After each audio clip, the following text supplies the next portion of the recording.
Soy marino vivo errante, cruzo por los 7 mares, y como soy navegante, vivo entre las tempestades, desafiando los peligros que me dan los 7 mares. Cuando el mar está tranquilo y hay estrellas.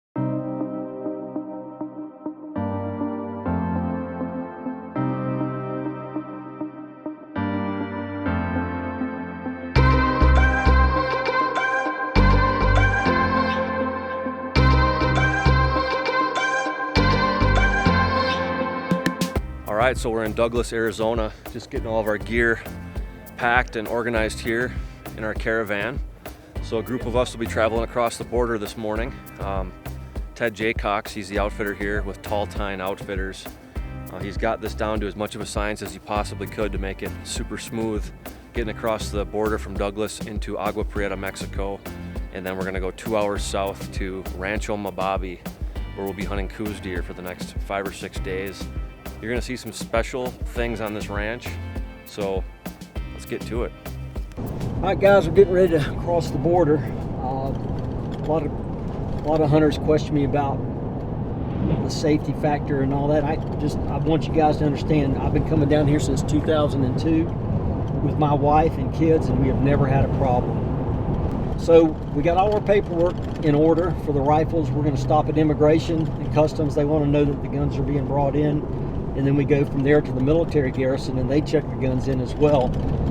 But again, if you've got your paperwork right, there's not going to be a problem. Once that happens, we'll head to the ranch. It takes about 1.5 hours to get there, and when we get there, we're going to have lunch, shoot our rifles, and then get ready for the afternoon hunt.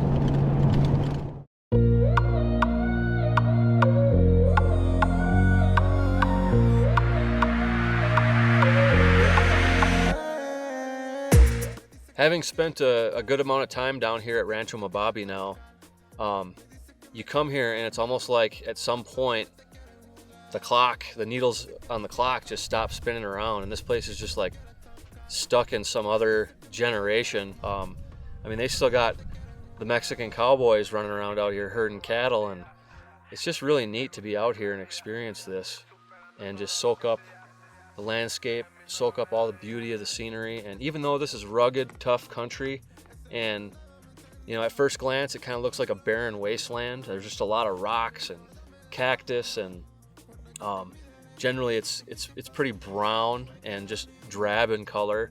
So you look at it and you're like, wow, this is a tough place. But when you spend enough time really looking at it more deeply, you recognize the beauty in it, and it becomes a lot more colorful the more time that you spend out here, especially when you're doing something like deer hunting.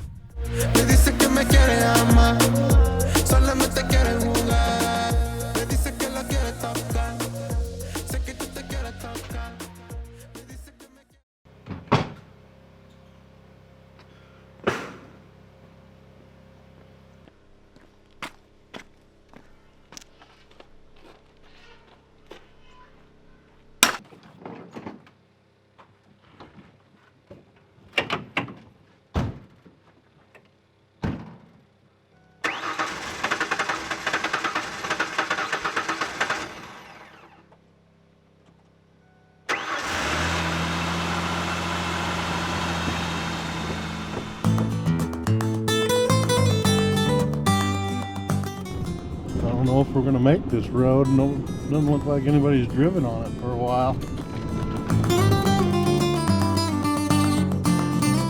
The amount of glassing that we have done in the last 5 days, if you don't have good glass here, you're not going to be successful.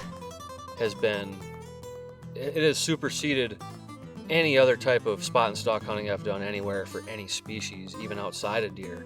They're hard to see, hard to spot, so sitting on the glass for hours is an integral part of the hunt. The most important thing that we do, and the thing that we do the most, is glass. We spend literally hours behind the glass, only stopping to eat and maybe take a rest once or twice a day. But these critters are really hard to find, and good glass is very important.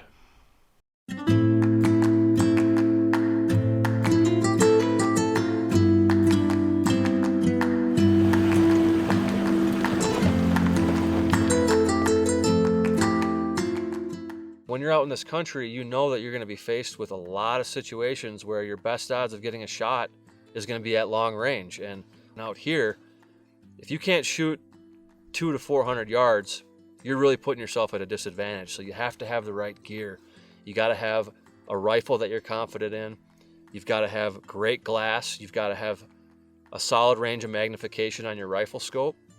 You got to know the dope on your ballistics for whatever cartridge you're shooting. And this week, for these deer, I've been running the Mossberg Patriot long range rifle, topped with a Leupold VX6 HD rifle scope.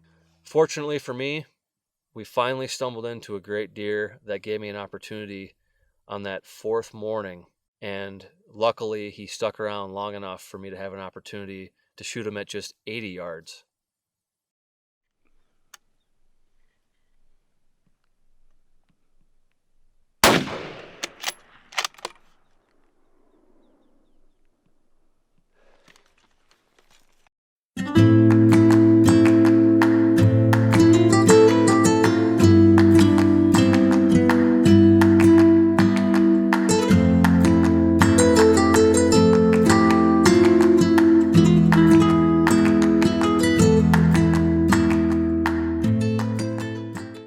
It is unlike any other type of deer hunting, and it's unlike any other type of deer I've ever put myself up to the challenge of going after.